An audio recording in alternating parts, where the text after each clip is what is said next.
A reading from the book of the Lectura del prophet libro de Ezekiel. Ezequiel. Thus says the Lord God, Así dice el O Señor: my people, Yo I mismo will open abriré your sus graves sepulcros and have you y rise los from haré them, salir de sus and bring you sepulcros, back to the pueblo land mío, of y Israel. los traeré a la tierra de And you Israel. shall know Y that I am cuando the abra Lord, sus sepulcros when I y los open your saque de graves sus and have you sepulcros, rise from them, pueblo mío, O my people, sabrán que yo soy el put my Señor. spirit in you, Les that you may infundiré live, mi espíritu y and I will vivirán. settle you Los upon your colocaré land. en su tierra y Thus you sabrán shall know that que I am yo the el Lord. Señor lo I digo have promised, y and lo I will hago. do it, says the Lord. Oráculo del Señor. Verbum Domini.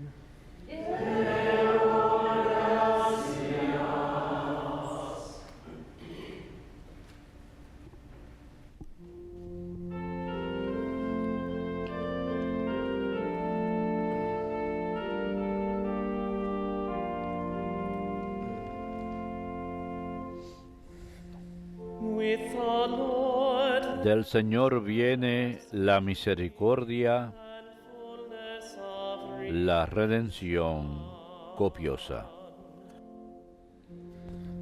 With the Lord there Del Señor viene la misericordia, and fullness of la redención copiosa. out of the depths Desde lo alto a ti grito, Señor. Señor, escucha mi voz. voice. Let your Estén tus oídos atentos voice in supplication a la voz de mi súplica.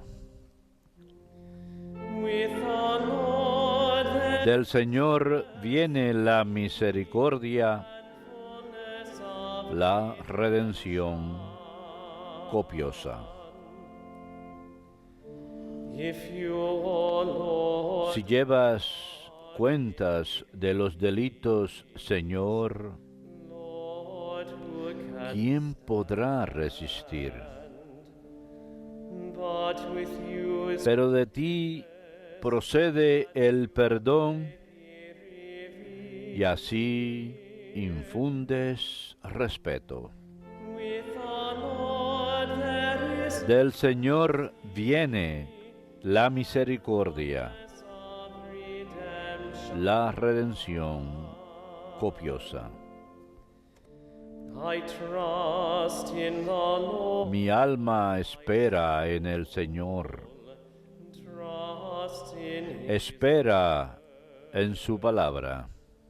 More the sentinels Mi alma aguarda al Señor, Israel wait. más que el centinela la aurora. With the Lord Del Señor viene la misericordia, fullness of la redención copiosa.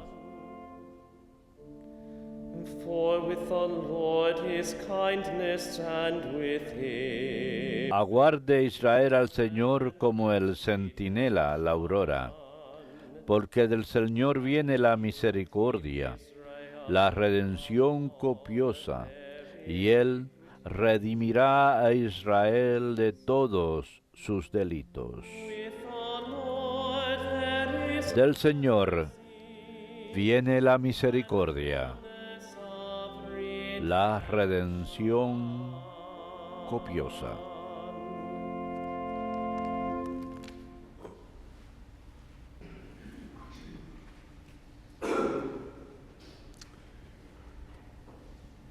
A reading from the letter Lectura de la carta del apóstol San Pablo a los Brothers romanos. and sisters, Hermanos, those who are in the los que flesh están en la carne no pueden agradar a Dios, pero ustedes no están en la carne, sino en el Espíritu. if only the Spirit of Ya God que el dwells in Espíritu de Dios habita en you, ustedes, whoever does not have the el que Spirit no of tiene Christ el Espíritu does de not belong to Cristo him.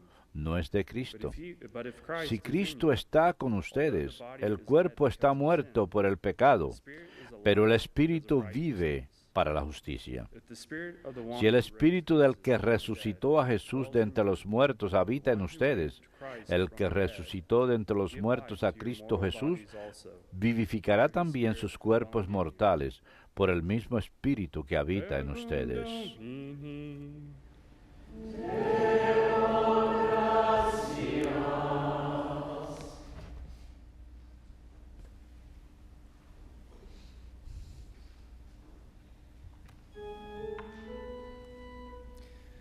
Praise and honor to you, Alabanzas y honor a ti, Jesus Señor Jesucristo. Christ.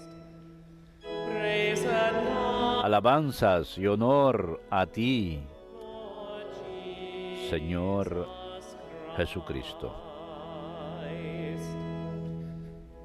I am the resurrection and Yo soy la resurrección y la vida, dice el Señor. he who believes in me will El que cree en mí no morirá para siempre. praise and honor, Alabanzas y honor a ti, Señor Jesus Jesucristo. Christ. Dominus vobiscum, Et cum spiritu tuo, Lectio Sancti Evangelii secundum Ioannem. gloria a tibi et Domine.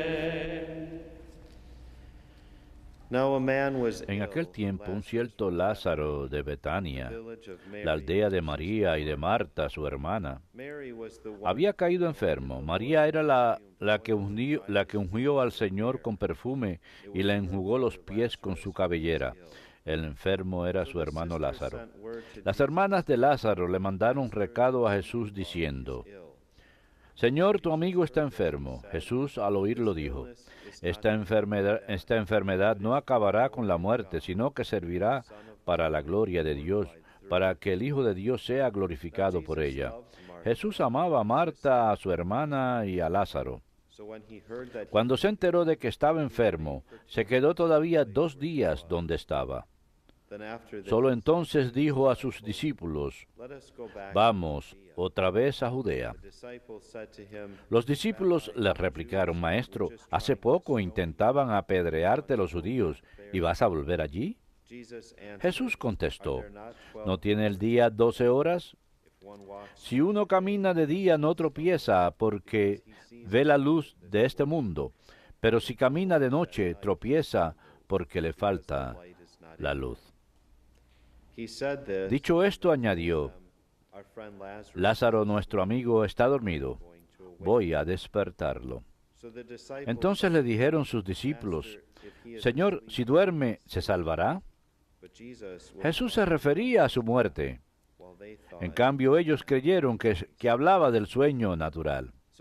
Entonces Jesús les replicó claramente: Lázaro ha muerto, y me alegro por ustedes de que no hayamos estado allí, para que crean. Y ahora vamos a su casa. Entonces Tomás, apodado el mellizo, dijo a los demás discípulos: Vamos también nosotros y muramos con él. Cuando llegó Jesús, Lázaro llevaba 4 días enterrado. Betania distaba poco de Jerusalén, unos 3 kilómetros, y muchos judíos habían ido a ver a Marta y a María para darles el pésame por su hermano. Cuando Marta se enteró de que llegaba Jesús, salió a su encuentro, mientras María se quedó en casa. Y dijo Marta a Jesús: Señor, si hubieras estado aquí, no habría muerto mi hermano. Pero aún ahora sé que todo lo que pidas a Dios, Dios te lo concederá. Jesús le dijo: Tu hermano resucitará. Marta respondió: Sé que resucitará en la resurrección del último día. Jesús le dijo: Yo soy la resurrección y la vida. El que cree en mí, aunque haya muerto, vivirá. Y el que está vivo y cree en mí, no morirá para siempre. ¿Crees esto? Ella le contestó: Sí, Señor. Yo creo que tú eres el Mesías, el Hijo de Dios, el que tenía que venir al mundo. Y dicho esto, fue a llamar a su hermana María, diciéndole en voz baja: el maestro está y te llama. Apenas lo oyó, se levantó y salió a donde estaba él, porque Jesús no había entrado todavía en la aldea, sino que estaba aún donde Marta lo había encontrado. Los judíos que estaban con ella en casa, consolándola, al ver que María se levantaba y salía deprisa, la siguieron pensando que iba al sepulcro a llorar allí. Cuando llegó María donde estaba Jesús, al verlo, se echó a sus pies diciéndole: Señor, si hubieras estado aquí, no habría muerto mi hermano. Jesús, viéndola llorar a ella y viendo llorar a los judíos que la acompañaban, sollozó y muy conmovido preguntó: ¿Dónde lo han enterrado? Le contestaron: Señor, ven a verlo. Jesús se echó a llorar. Los judíos comentaban: ¿cómo lo quería? Pero algunos dijeron: ¿y uno que le ha abierto los ojos a un ciego no podía haber impedido que muriera éste? Jesús, sollozando de nuevo, llegó a la tumba. Era una cavidad cubierta con una losa. Dijo Jesús: quiten la losa. Marta, la hermana del muerto, le dijo: Señor, ya huele mal, porque lleva 4 días. Jesús le replicó: ¿no te he dicho que si crees verás la gloria de Dios? Entonces quitaron la losa. Jesús, levantando los ojos a lo alto, dijo: Padre, te doy gracias porque me has escuchado. Yo sé que tú me escuchas siempre, pero lo digo por la gente que me rodea para que crean que tú me has enviado. Y dicho esto, gritó con voz potente: Lázaro, ven afuera. El muerto salió, los pies y las manos atadas con vendas y la cara envuelta en un sudario. Jesús le dijo: desátenlo y déjenlo andar. Y muchos judíos que habían venido a casa de María, al ver lo que había hecho Jesús, creyeron en él. Verbum Domini. Last tibi Christe.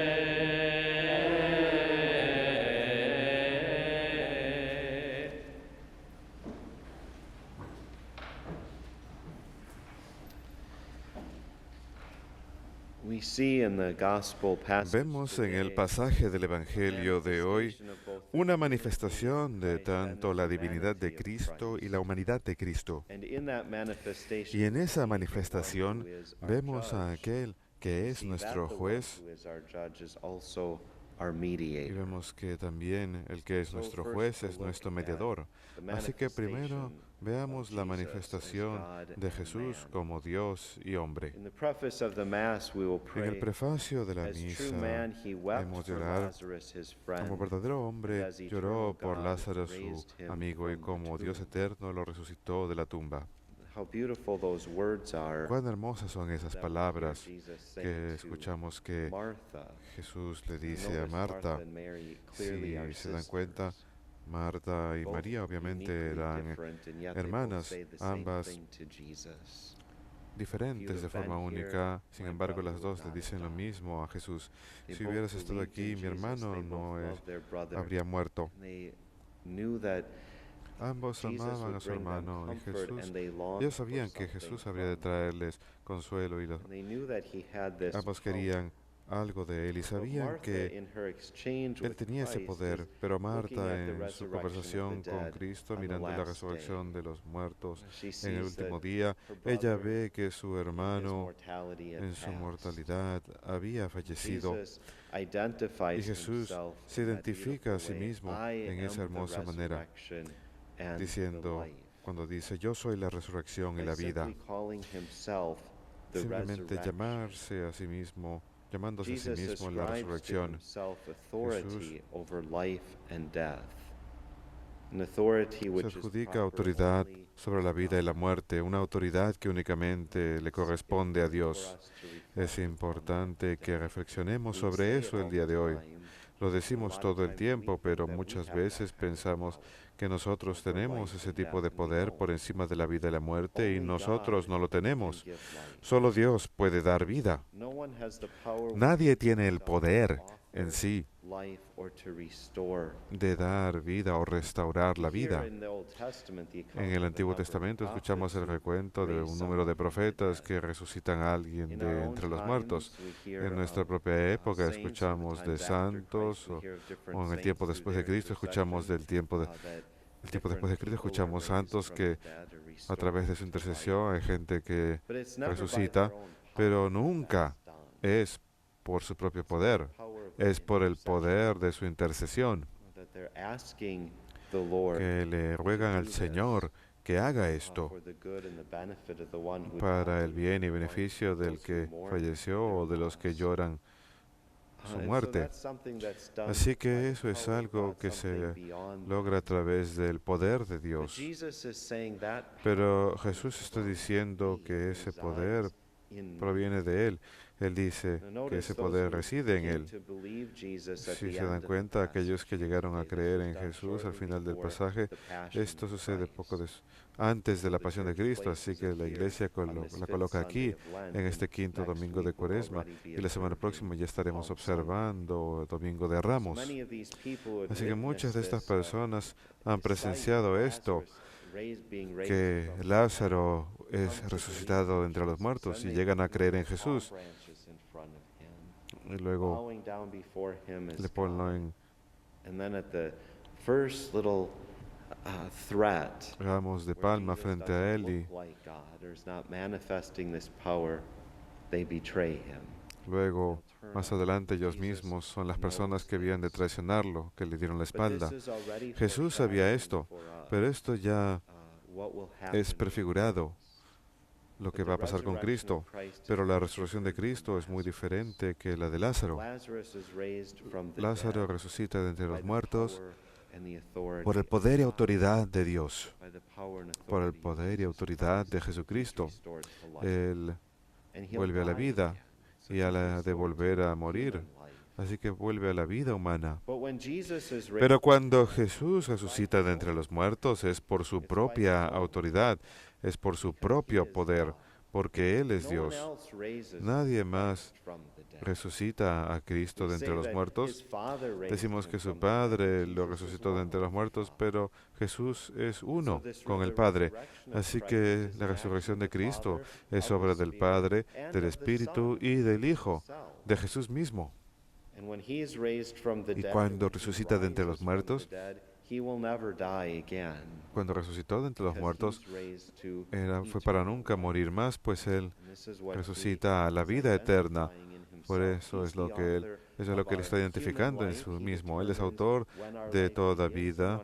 Él determina cuándo comienza nuestra vida y cuándo termina nuestra vida. Y también es el autor de nuestra recreación, el autor de nuestra redención, el que es capaz de darnos este don de la vida eterna. Ninguno de nosotros puede alegar eso por cuenta propia. Nadie tiene esa capacidad para recibir ese don de vida por medio de nuestro propio poder. Eso es algo de Cristo y Él lo dice aquí. Él identifica su divinidad, revela su divinidad a Marta cuando dice, yo soy la resurrección y la vida. Y es únicamente Jesús quien es capaz de responder la pregunta o resolver el problema de la muerte. Desde la época de Adán y Eva, este ha sido un rompecabezas, un acertijo para la humanidad, y no un acertijo como los acertijos que uno trata de resolver en los periódicos. No es uno de esos acertijos ingeniosos, sino algo que verdaderamente confundía, e incluso hasta el día de hoy puede confundir al hombre. Miramos este misterio de la muerte, el cual puede ser una experiencia muy dolorosa para nosotros cuando perdemos a alguien que amamos. No obstante, en nuestra fe cristiana,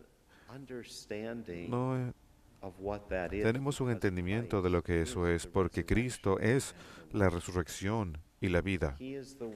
Él es aquel quien, por cuenta propia, fue capaz de vencer a la muerte, la prisión que sufría la humanidad por parte de la muerte, porque abrió la puerta del otro lado de la muerte. Hasta el momento de la resurrección de Cristo, la muerte era una celda para los hombres, era un callejón sin salida para los hombres, porque el pueblo judío hablaba de una vida en donde habría una resurrección de entre los muertos, pero ese era el misterio, el acertijo de que la vida terminaba.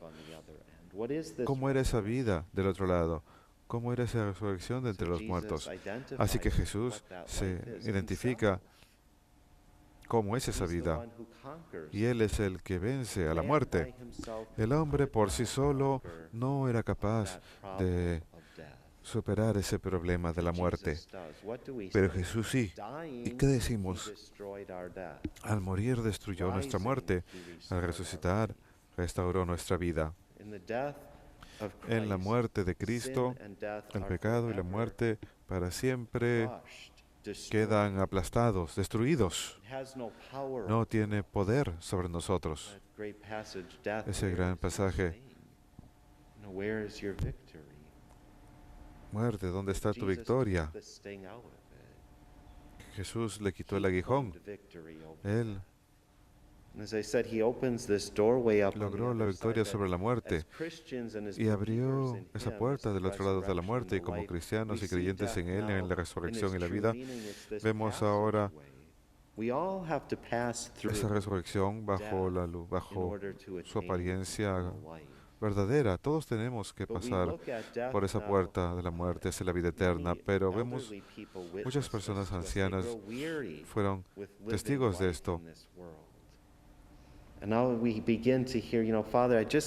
se han cansado de la vida en este mundo. Y muchos ancianos dicen, espero con ansia ver lo que hay del otro lado de la muerte, ver cómo es la vida con Cristo.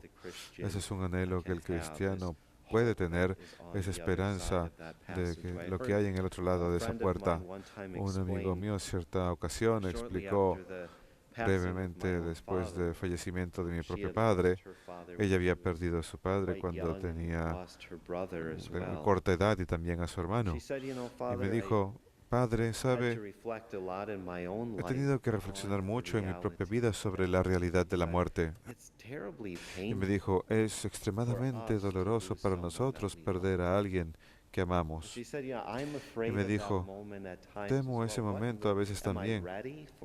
Me dijo, ¿estoy lista para eso? ¿Cómo será eso? Hay un misterio contenido ahí. Sin embargo, me dijo, lo imagino tanto. Es como un bebé que está en el vientre de su madre. Y el bebé está muy contento ahí. Y el bebé no conoce ninguna otra vida más que esa de estar ahí en el vientre materno. Sin embargo, todos sabemos que llega un momento para el bebé. Puede que el bebé no lo sepa, el bebé no conoce el día ni la hora, ni tampoco nosotros. Pero súbitamente llega ese momento y su mundo entero cambia. El bebé tiene que pasar por lo que dicen es el camino más peligroso de su vida. Y no obstante, se imaginan a la madre en momentos de parto. Vemos que al bebé cuando llega al mundo y súbitamente todo está de cabeza para este niño. ¿Qué es lo primero que hace un bebé cuando llega al mundo? Llora. Es un shock. ¿Y qué es lo que, sin embargo, qué es lo que pasa? Hay unos brazos llenos de amor que están esperándolo. Apenas ese bebé llegue a este mundo. Y todo el mundo se regocija. Y eso es lo que sucede. Cualquier persona que esté cerca cuando nace un bebé, siempre hay una persona que anuncia, oh, es un niño, oh, es una niña. Y todo el mundo se olvida de toda la conmoción que estaba ocurriendo antes y dice, oh, qué hermoso. Vamos a limpiarlo inmediatamente. Inmediatamente lo abrazan, está en los brazos de su madre, en los brazos de su padre, que lo aman.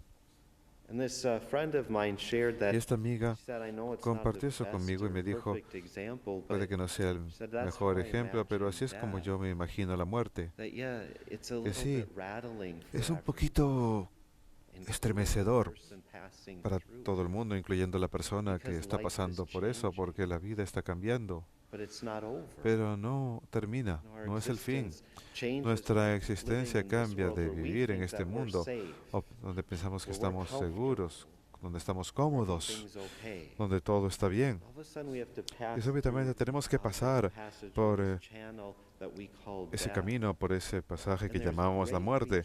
Y hay gran alegría del otro lado, en donde todo el mundo dice, miren, es un niño, es una niña que viene a esta vida eterna del cielo, y ahí están los brazos también de una madre que nos reciben, el abrazo de un padre que nos ama, brazos que anhelan vernos.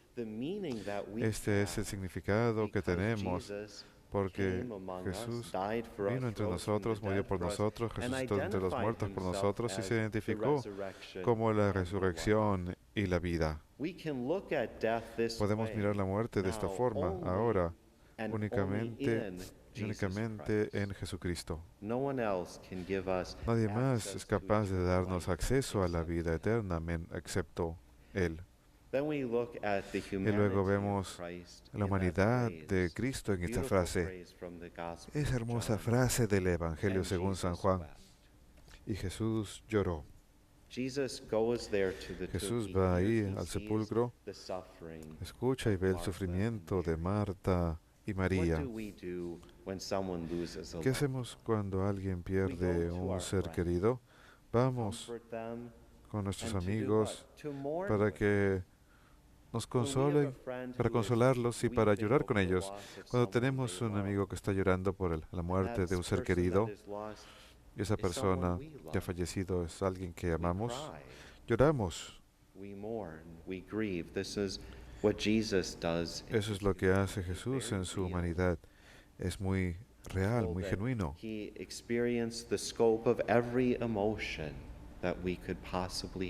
Sabemos que Él sintió la gama de todos los sentimientos capaces de tener como hombres y mujeres que somos, porque Él fue verdaderamente hombre.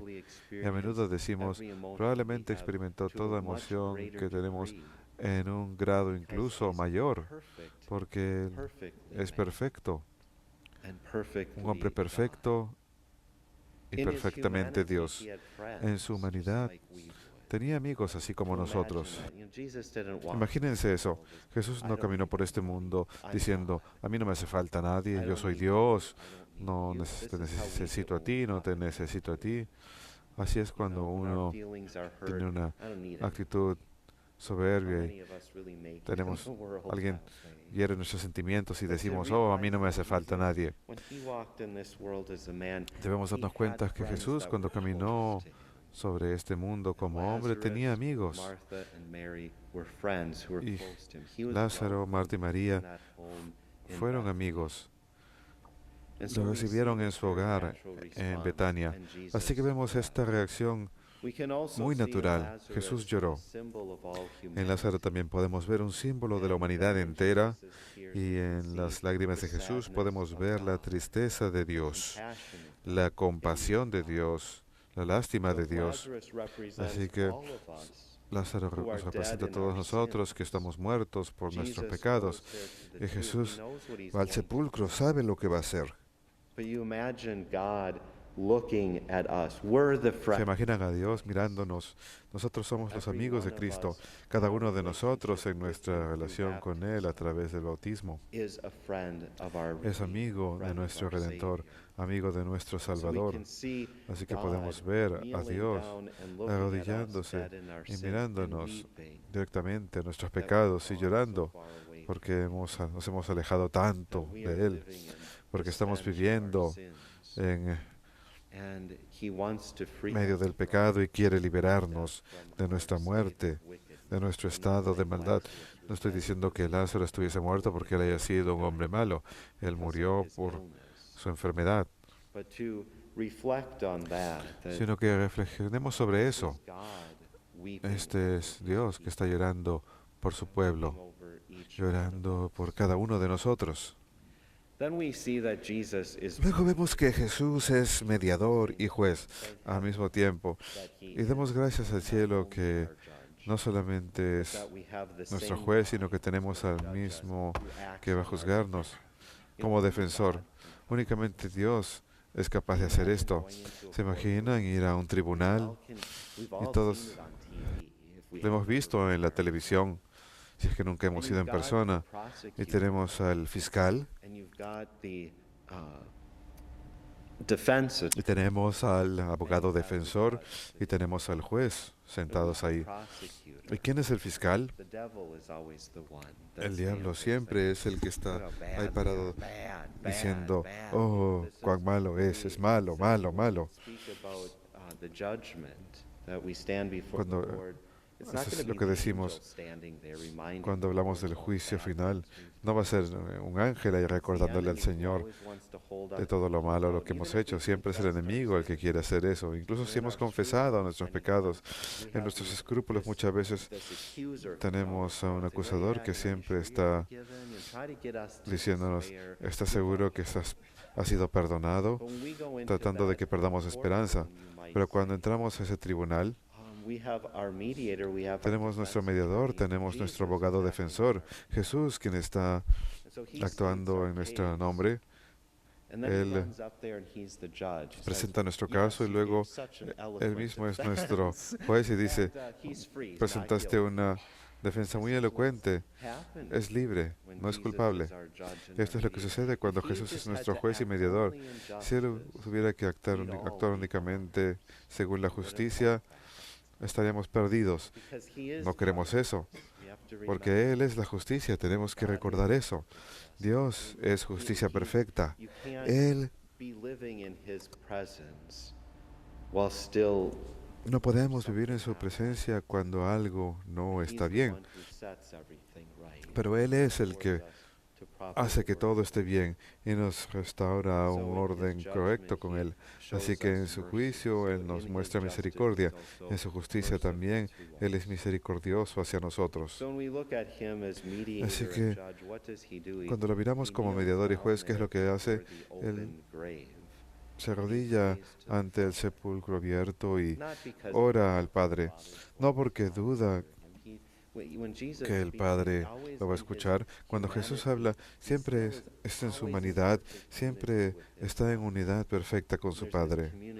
Hay una comunicación que siempre ocurre entre Él y su Padre. Así es como debemos vivir nuestras vidas, imitar a Cristo.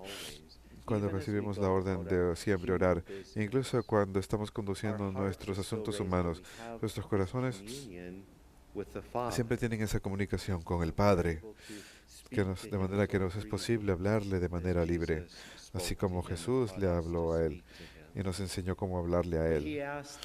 Pero entonces le pide al Padre que, básicamente, que trabajen juntos en esta acción para el beneficio de esta gente.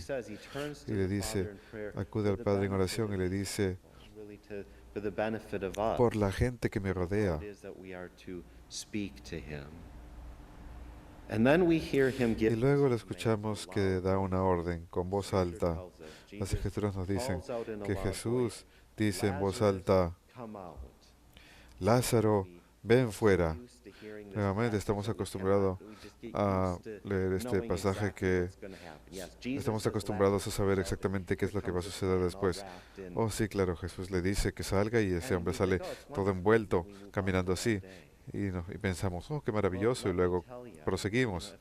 Pero déjenme decirles, si yo saliera caminando por el costado de la capilla y me parara al lado de la cripta de la capilla y me escucharan donde está sepultado el hermano Marian y me escucharan decir, hermano Marian, ven afuera, y súbitamente el hermano Marian saliera fuera de la cripta, todo el mundo estaría desmayándose en el jardín frente a la capilla, frente a WTN. Estamos hablando de un milagro profundo. Y la gente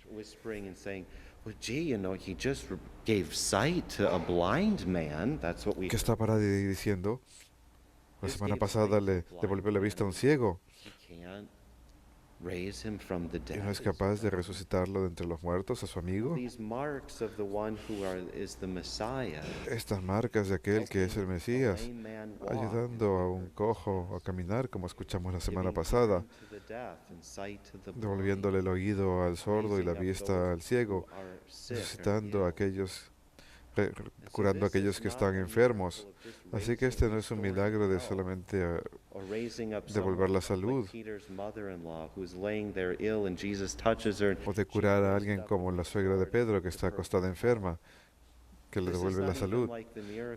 Esto ni siquiera es como el milagro de curar la hija de Jairo, quien algunos pensaban que tal vez estaba dormida porque no había estado muerta tanto tiempo. Lázaro había estado en la tumba 4 días.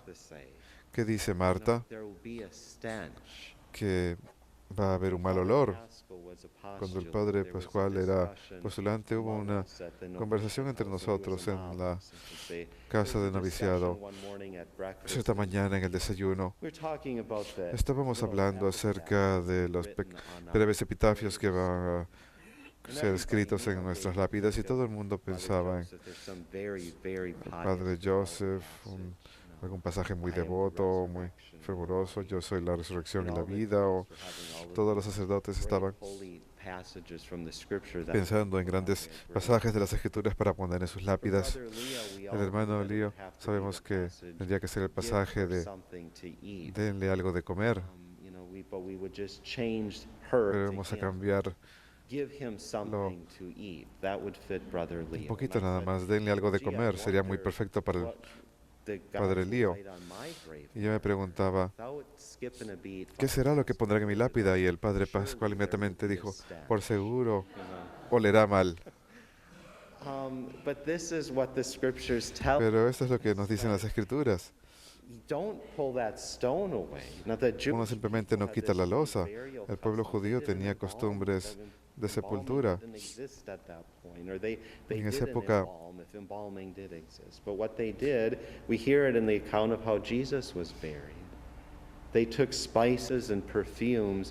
hacían, por ejemplo, como cuando sepultaron a Jesús, tomaban especias y perfumes y lo ponían en la sábana que habían de usar para envolver el cuerpo, que era para disimular el olor que había de ocurrir en unos pocos días. Y si uno iba al sepulcro de una persona adinerada, y así era el sepulcro de Jesús, era el sepulcro de José de Arimatea, que era un hombre rico, había 2 cámaras. Las cámaras interiores de donde ponían el cuerpo, y luego había una cámara exterior en donde uno entraba primero. Allá es donde la gente venía a llorar al fallecido los primeros días y habían de mirar hacia la cámara interior y podían ver el cuerpo y solían llorar desde ahí. Pero esto es lo que está sucediendo cuando escuchamos en la mañana de la resurrección, cuando las mujeres le dicen, ¿quién quitará esa losa? ¿Quién habrá quitado esa losa? ¿Quién quitará esa losa para nosotras porque queremos entrar? Y ahí es ahí donde María vio al ángel y le dijo, no llores porque el que estás buscando, mira, ya no está, está vacío. Y esto es lo que seguimos haciendo hasta el día de hoy cuando vamos a Tierra Santa y entramos al Santo Sepulcro. Entramos a una cámara exterior y luego tenemos que inclinarnos para entrar a la cámara interior. ¿Y saben qué? Está vacía. No hay nadie ahí porque Jesús ha resucitado de entre los muertos. Lo que Marta le está diciendo a Jesús es, no podemos quitar esa losa ahora, después de tantos días. Y todo el mundo sabe que para el 4.º día, Lázaro no solamente está dormido, saben que está muerto. Así que Este es un milagro muy profundo que hace Jesucristo. No cabe duda en la mente de nadie de lo que Él acaba de hacer cuando Lázaro sale. Así que lo vemos en ese momento de juicio, cuando llama a Lázaro.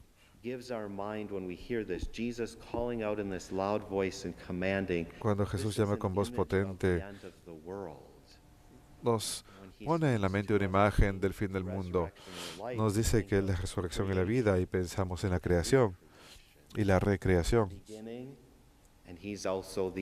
Él es el comienzo y también el final. No tiene comienzo ni final. Así que ahí tenemos a Jesús que viene como juez al fin del mundo. Eso es lo que Él ha de hacer. En las Escrituras oímos que habrá una voz potente del Mesías, del juez, llamándonos. Y todos nosotros hemos de salir de nuestros sepulcros, hemos de ser resucitados entre los muertos y hemos de ser juzgados ante Él. Así que Jesús nos ofrece esta imagen, o San Juan nos ofrece esta imagen en esta acción de Cristo. Lázaro, ven afuera. Y ahí lo vemos. Lázaro sale, todo cubierto, atado con vendas. ¿Y qué es lo que dice Jesús? Desátenlo y déjenlo andar. Es un acto de misericordia. Nuestro juez que muestra misericordia inmediata.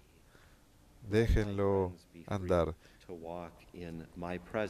Que mis amigos sean libres para caminar en mi presencia, para caminar en mi gloria. En este quinto domingo de Cuaresma, con esto concluyo. Como ya he aludido, seguimos viviendo en un modo de muerte. Estamos viviendo en el mal olor de nuestros pecados. En este punto de Cuaresma, ¿qué significa haber sido convertidos? ¿Qué significa haber sido renovados? Permitamos que Cristo nos dé esa orden a nuestros corazones y que seamos llamados a su presencia y renovados a una vida nueva. Hagamos a un lado el mal olor del pecado y vivamos en la fragancia que proviene de vivir la vida de Dios, de vivir una vida de caridad y una vida de gracia.